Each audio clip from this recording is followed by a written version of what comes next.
Olá, turma. Eu espero que esteja tudo bem com vocês. Para a nossa aula de hoje, vamos estar falando a respeito dos estados físicos da matéria. Bem, desde o início do nosso período letivo, nós já estamos falando sobre matéria, energia, conversões de energia. Nós falamos a respeito de grandezas e as unidades de medidas que determinam os valores dessas grandezas. Na nossa última aula, nós realizamos a correção da nossa atividade referente à página 44 a 46 do nosso livro. E hoje nós vamos estar falando sobre os estados físicos a qual a matéria pode se apresentar. Vamos dar início. Bem, os estados físicos da matéria, nós sabemos que a matéria ela pode se apresentar sob três estados físicos, que é o estado sólido, líquido e o estado gasoso. Também nós sabemos que pela a variação da temperatura ou a variação da pressão, um estado físico pode ser convertido em outro. Então, na aula de hoje, nós vamos estar falando sobre os três estados físicos e as mudanças de estados físicos a qual a matéria pode sofrer. Então, primeiro, nós já sabemos que a matéria ela se apresenta sobre três estados físicos: estado sólido, líquido e o estado gasoso.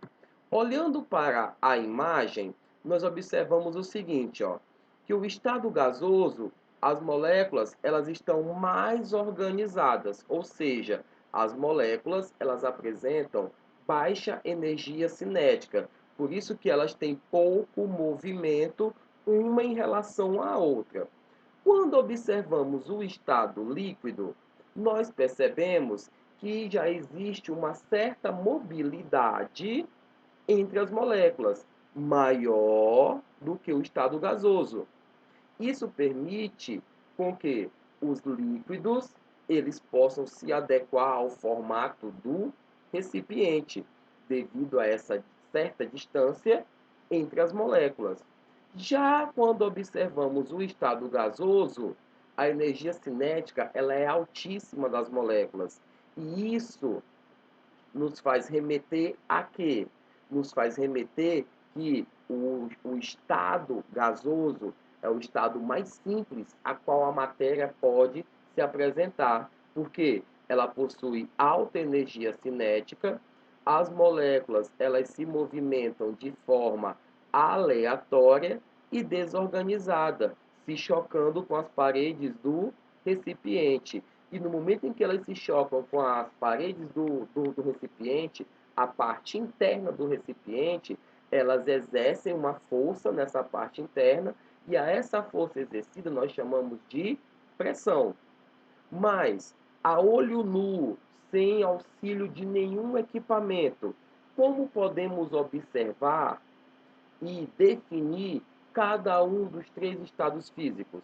Então, olha só, o estado sólido, quanto à forma, ela é invariável, ou seja, o sólido você pode transportar ele de um lado para outro e colocá-lo ele em qualquer lugar que ele terá a mesma forma.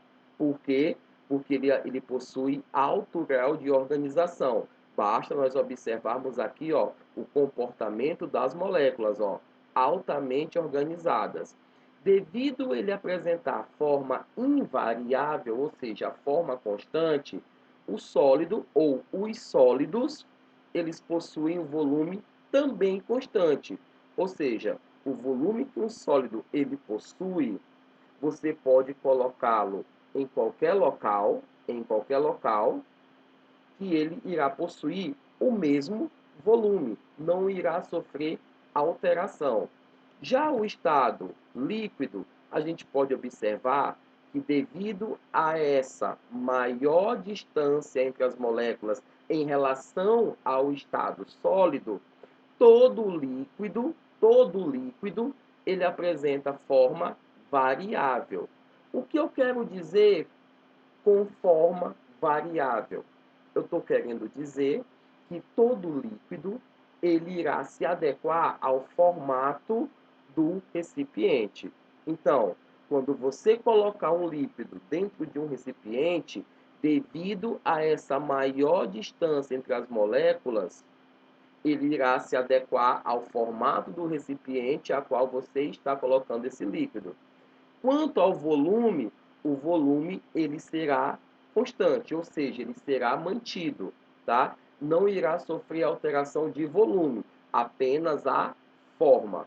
Já o estado gasoso, que é o estado onde a energia cinética ela é maior, as moléculas apresentam alto grau de desorganização, se movimentando de forma aleatória.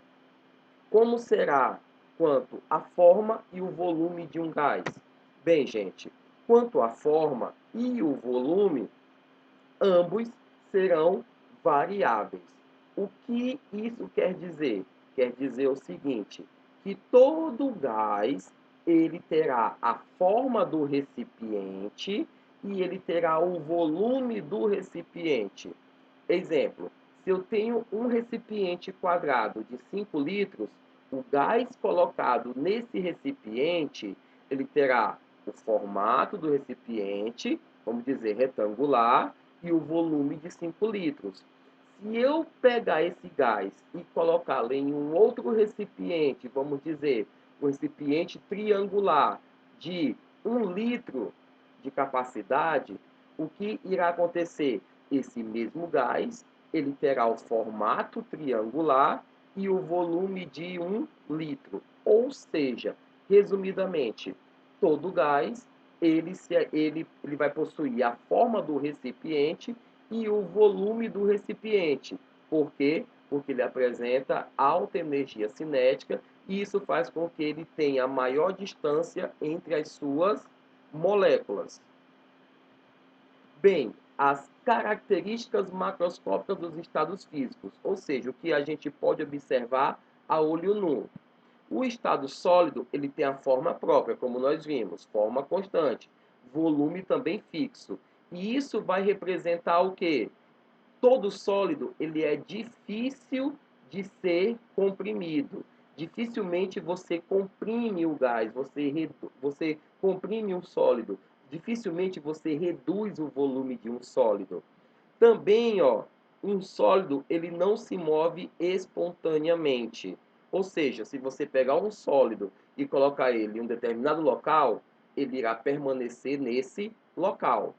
Já o estado líquido, como ele tem a forma do recipiente, ele vai adquirir a forma do recipiente e o seu volume ele é fixo, um líquido também dificilmente ele vai sofrer a compressão, ou seja, dificilmente você irá reduzir o volume de um líquido.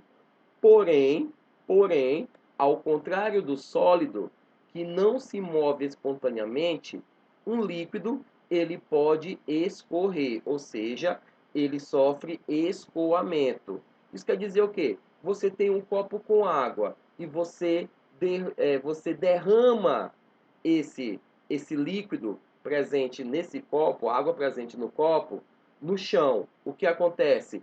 Ele vai formar uma poça, não é isso? E ele vai espalhar essa poça. Isso é o que nós chamamos de escoamento, tá? E você vai derramar esse líquido e ele vai se espalhar pela superfície. Já o estado gasoso, nós vimos que ele vai ter a forma do recipiente, porque as partículas vão se movimentar de forma espontânea, de forma aleatória e desorganizada, de modo que vão ocupar todo o volume do recipiente.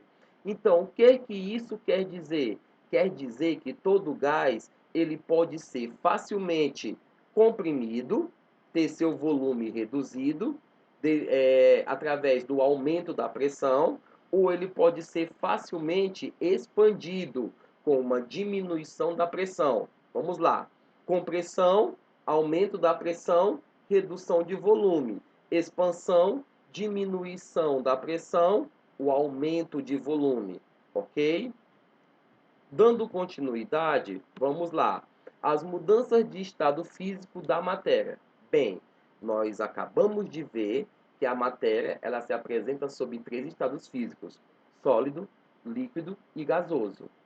Porém, se eu alterar a pressão ou a temperatura, um estado físico pode ser convertido em outro estado físico.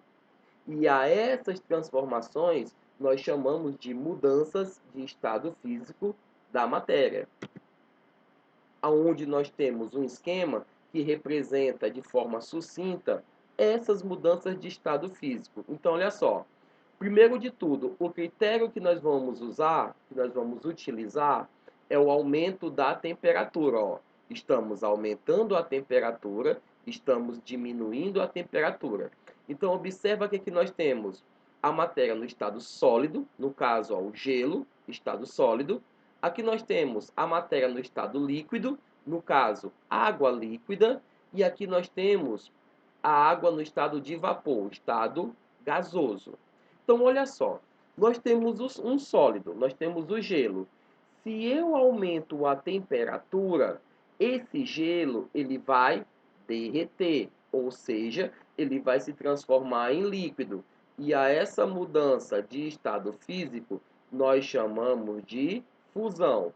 Então, a fusão é a mudança de estado físico do estado sólido para o estado líquido. Porém, se eu continuo aumentando a temperatura, esse líquido ele vai passar para o estado gasoso, ou seja, ele vai sofrer a vaporização. Então, a vaporização é a mudança de estado físico do estado líquido para o estado gasoso.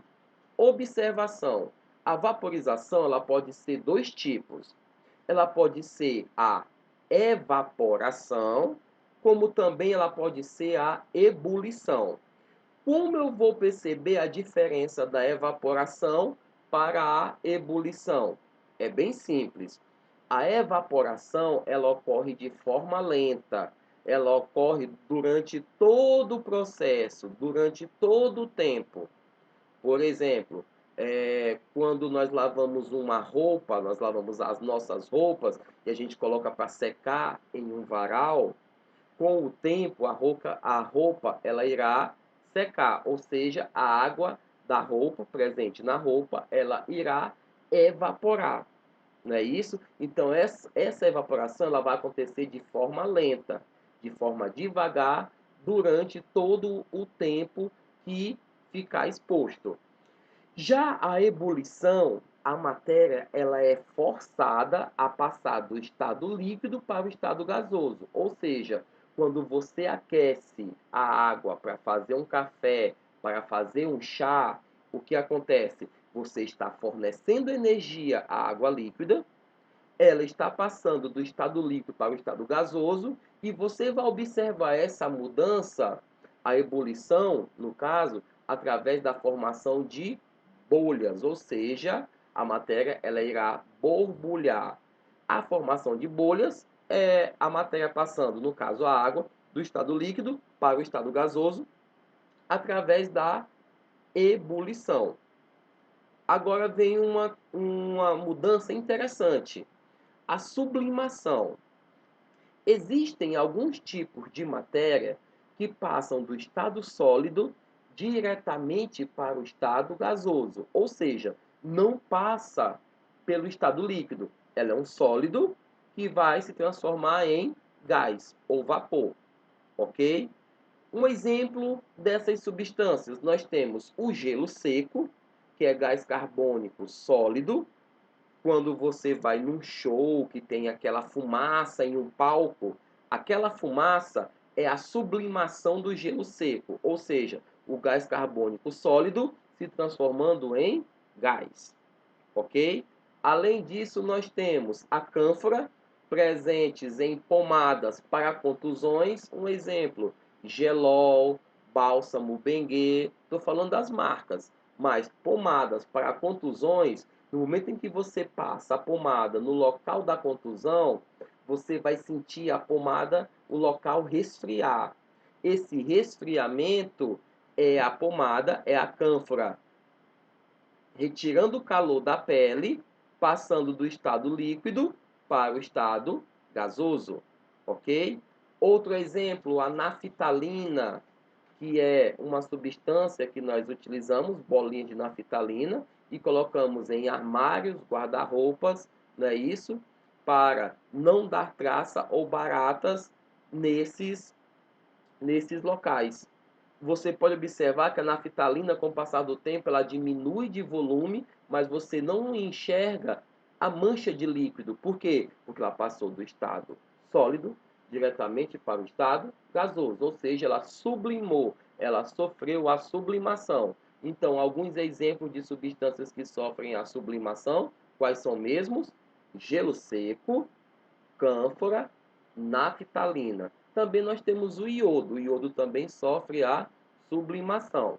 Então, se você observar, tanto a fusão quanto a vaporização e as suas classificações, que é a evaporação e a ebulição e a sublimação, elas acontecem devido ao aumento da temperatura. Agora, se eu abaixar a temperatura, o que irá acontecer? Bem, eu tenho vapor de água, água no estado gasoso. Eu abaixo a temperatura. Essa água no estado gasoso, ela passará para o estado líquido. Então, ela irá sofrer a liquefação. Observação: nós temos a liquefação e a condensação. Quem sofre a condensação? Quem sofre a liquefação? Então vamos lá. Observa que no estado gasoso nós temos dois tipos de substâncias. Nós temos o vapor e nós temos o gás. Quem é o vapor? Quem é o gás? Então vamos ver as diferenças. Bem, gente, vapor é quando a substância passa do estado líquido para o estado gasoso. Isso quer dizer o quê? Que ela não estará no estado gasoso, ela estará no estado de vapor. A água passa para o estado líquido, do estado líquido para o estado gasoso, através da vaporização. Então, eu não tenho água gasosa, eu tenho vapor de água.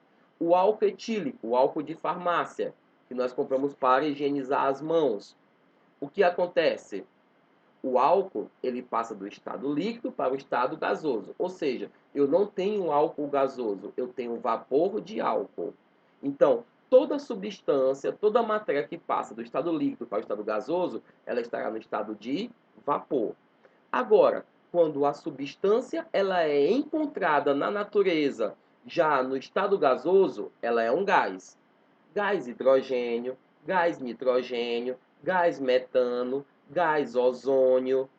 Todas essas substâncias, elas já são encontradas na natureza no estado gasoso. Então, elas são gases, ok?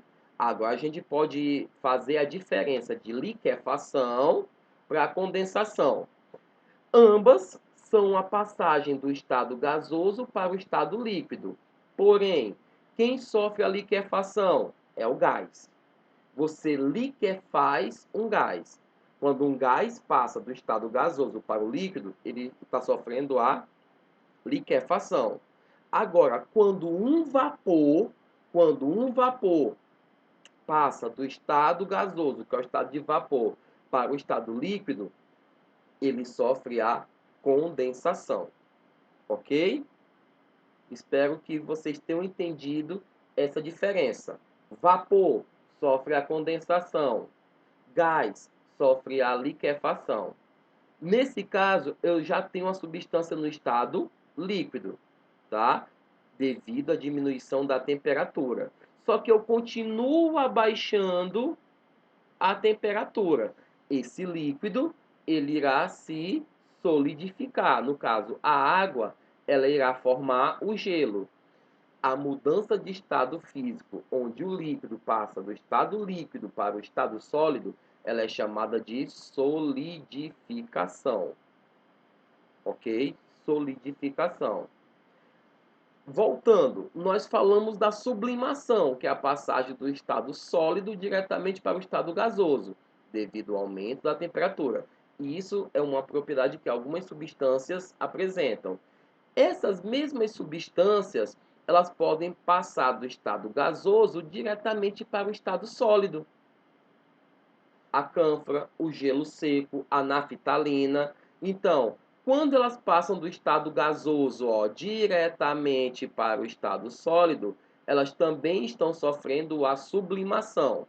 Observação: alguns autores chamam a sublimação do estado gasoso para o estado sólido de ressublimação, tá? Então, se você chamar de sublimação, está certo. Se você chamar de ressublimação, também está certo, ok? Então, vamos só finalizar essa parte das mudanças de estado físico fazendo a seguinte avaliação.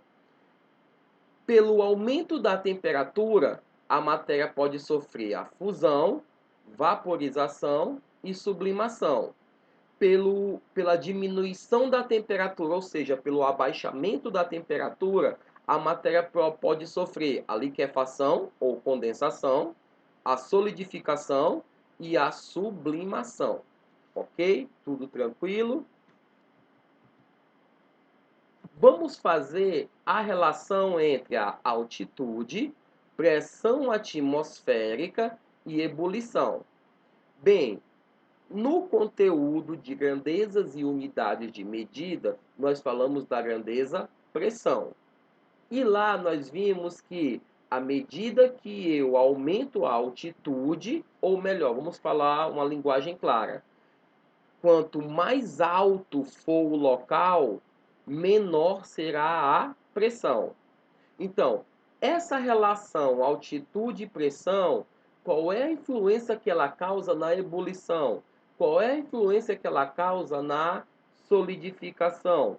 Então, olha só, eu já sei o seguinte, nós já sabemos o seguinte, se eu aumento a altitude, se eu aumento a distância do local aonde eu estou em relação ao nível do mar, eu estou aumentando a altitude. Se eu aumento a altitude, eu estou diminuindo a pressão. A pressão exercida sobre meu corpo, ela é menor em locais altos e será maior em locais a nível do mar. Então, o exemplo que nós temos aqui no slide, nós temos aqui, a cidade de Santos, que ela é uma cidade, Santos, São Paulo, é uma cidade praiana, ou seja, é uma cidade a nível do mar. Então, a água, ela irá ferver a 100 graus Celsius. Só que quando você sobe a serra e vai para a cidade de São Paulo, observa aqui, que nós já temos uma certa altitude, uma certa altitude, já fica uma certa altura.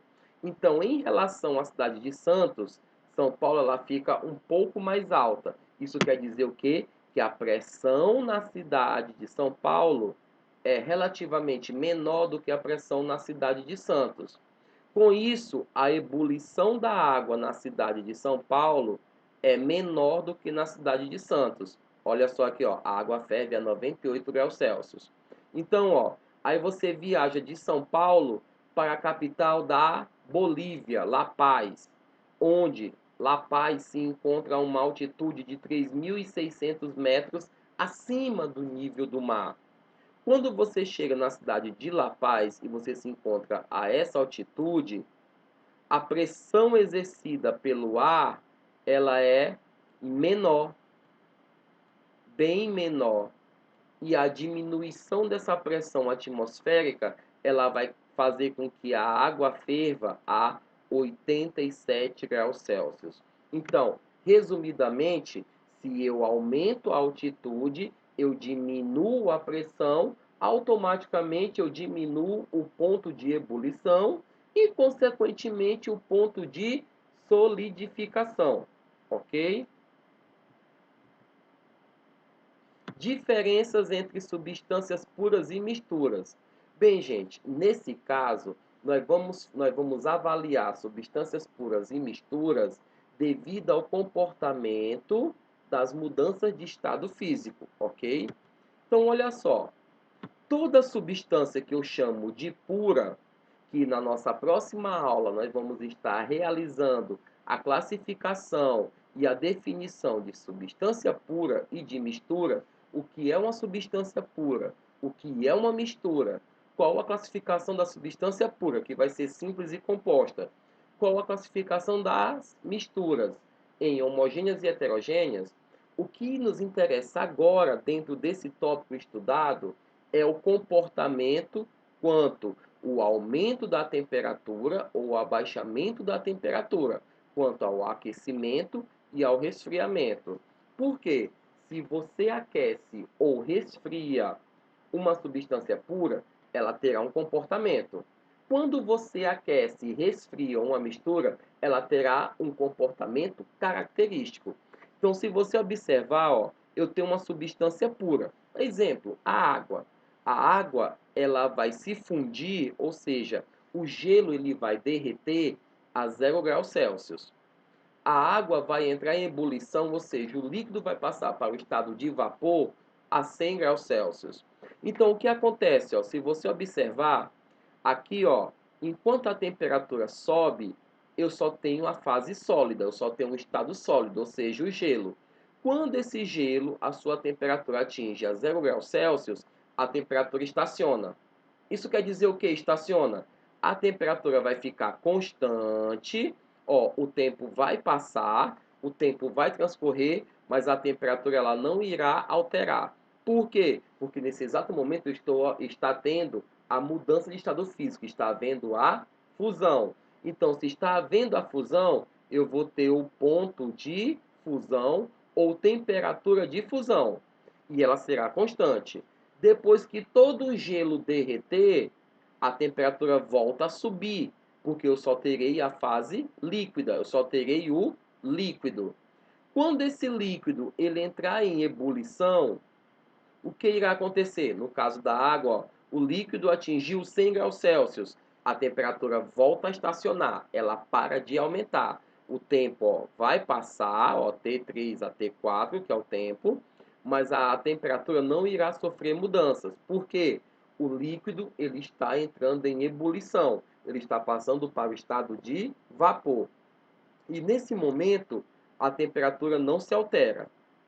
Quando todo o líquido passar para o estado de vapor, a temperatura volta a subir.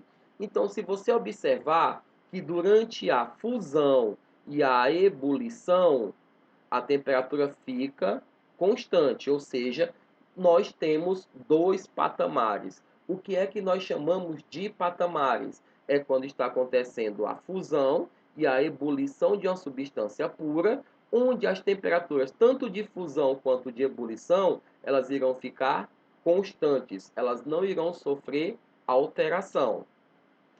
Já nas misturas, o que acontece? A mesma fusão e a mesma ebulição, o que irá acontecer? A temperatura não fica constante, ó. Eu vou ter um intervalo. Isso quer dizer o quê?